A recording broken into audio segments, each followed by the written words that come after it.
सूर्य भगवान की जय। रविवार व्रत की विधि।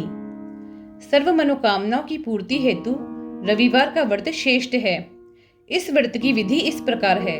प्रातःकाल स्नानादि से निवृत्त हो स्वच्छ वस्त्र धारण करे, शांत चित होकर परमात्मा का स्मरण करे। भोजन एक समय से अधिक नहीं करना चाहिए। भोजन तथा फलाहार सूर्य के प्रकाश रहते ही कर लेना उचित है। यदि निराहार रहने पर सूर्य छिप जाए तो दूसरे दिन सूर्य उदय हो जाने पर अर्घ्य देने के बाद ही भोजन करें। व्रत के अंत में व्रत कथा सुननी चाहिए। व्रत के दिन नमकीन तेल युक्त भोजन ग्रहण ना करें। इस व्रत के करने से मान सम्मान बढ़ता है तथा शत्रुओं का क्षय होता है। आंख की पीड़ा के अतिरिक्त अन्य सब पीड़ाएं दूर होती है। रविवार व्रत की कथा। एक बुढ़िया थी। उसका नियम था प्रति रविवार को सवेरे ही स्नान आदि कर पड़ोसन की गाय के गोबर से घर को लीप कर फिर भोजन तैयार कर भगवान को भोग लगाकर स्वयं भोजन करती थी। ऐसा व्रत करने से उसका घर धन धान्य एवं आनंद से पूर्ण था। इस तरह कुछ दिन बीत जाने पर उसकी पड़ोसन विचार करने लगी कि यह वृद्धा सर्वदा मेरी गौ का गोबर ले जाती है, इसलिए अपनी गाय को घर के भीतर बांधने लगी। बुढ़िया को गोबर न मिलने से रविवार के दिन अपने घर को ना लीप सकी, इसलिए उसने ना तो भोजन बनाया और न भगवान को भोग लगाया तथा स्वयं भी उसने भोजन नहीं किया। इस प्रकार उसने निराहार व्रत किया। रात्रि हो गई, वह भूखी सो गई। रात्रि में उसे भगवान ने स्वप्न में दर्शन दिए और भोजन ना बनाने तथा भोग ना लगाने का कारण पूछा। वृद्धा ने गोबर ना मिलने का कारण सुनाया। तब भगवान ने कहा कि माता, तुम गाय के गोबर से घर लीपकर भोजन बनाकर मेरा भोग लगाकर खुद भोजन करती हो। इससे मैं खुश होकर तुमको वरदान देता हूँ और अंत समय में मोक्ष देता हूँ। स्वप्न में ऐसा वरदान देकर भगवान तो अंतर्ध्यान हो गए और जब वृद्धा की आंख खुली तो देखती है कि आंगन में एक अति सुंदर गाय और बछड़ा बंधे हुए हैं। वह गाय और बछड़े को देखकर अत्यंत प्रसन्न हुई और उसको घर के बाहर बांध दिया। वही खाने को चारा डाल दिया। जब उसकी पड़ोसन ने बुढ़िया के घर के बाहर अति सुंदर गाय और बछड़े को देखा तो द्वेष के कारण उसका हृदय जल उठा तथा जब उसने देखा कि गाय ने सोने का गोबर किया है तो वह उस गाय का गोबर ले गई और अपनी गाय का गोबर उसकी जगह पर रख गई। वह नित्य प्रति ऐसा ही करती रही और सीधी साधी बुढ़िया को इसकी खबर नहीं होने दी। तब सर्वव्यापी ईश्वर ने सोचा कि चालाक पड़ोसन के कर्म से बुढ़िया ठगी जा रही है। भगवान ने संध्या के समय अपनी माया से बड़े जोर से आंधी चला दी।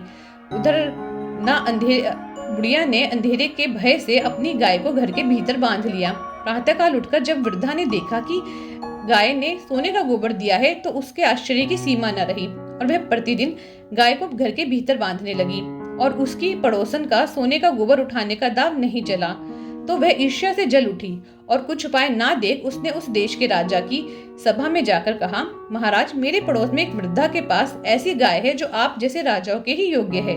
वह नित्य सोने का गोबर देती है। आप उस सोने से प्रजा का पालन करिए। वह वृद्धा इतने सोने का क्या करेगी? राजा ने यह बात सुन अपने दूतों को वृद्धा के घर से गाय लाने की आज्ञा दी। वृद्धा प्रातः ईश्वर का भोग लगा भोजन ग्रहण करने ही जा रही थी कि राजा के कर्मचारी गाय खोलकर ले गए। वृद्धा काफी रोई चिल्लाई, किंतु कर्मचारी के समक्ष कोई क्या कहता। उस दिन वृद्धा गाय के वियोग में भोजन ना खा सकी और रात भर रो रोकर ईश्वर से गाय को पुनः पाने के लिए प्रार्थना करती रही। उधर राजा गाय को देख बहुत प्रसन्न हुआ, लेकिन सुबह जैसे ही उठा सारा महल गोबर से भरा दिखाई देने लगा। राजा यह देखकर घबरा गया। रात्रि में भगवान ने राजा को स्वप्न में कहा कि राजा, गाय वृद्धा को लौटाने में ही तेरा भला है। उसके रविवार के व्रत से प्रसन्न होकर मैंने उससे गाय दी थी। प्रातः होते ही राजा ने वृद्धा को बुलाकर बहुत से धन के साथ सम्मान सहित गाय बछड़ा लौटा दिए। उसकी पड़ोसन दुष्ट बुढ़िया को बुलाकर उचित दंड दिया। इतना करने के बाद राजा के महल से गंदगी दूर हुई। उसी दिन से राजा ने नगर निवासियों को आदेश दिया कि राज्य की समस्त कामनाओं की पूर्ति के लिए रविवार का व्रत करो। व्रत करने से नगर के लोग सुखी जीवन व्यतीत करने लगे। कोई बीमारी या प्रकृति प्रकोप उस नगरी पर नहीं होता था। सारी प्रजा सुख से रहने लगी। रविवार की आरती। कहूँ लगी आरती दास करेंगे, सकल जगत जाकी ज्योत विराजे। कहूँ लगी आरती दास करेंगे, सकल जगत जाकी ज्योत विराजे। सात समुद्र जाके शरणानी बसे, कहा भय जल कुंभ भरे हो राम। कोटि भानु जाके नख की शोभा, कहा भयो मंदिर दीप धरे हो राम। भार 18 राम बलि जाके, कहा भयो शिर पुष्प धरे हो राम। 56 भोग जाके नित्य प्रति लागे, कहा भयो नैवेद्य धरे हो राम।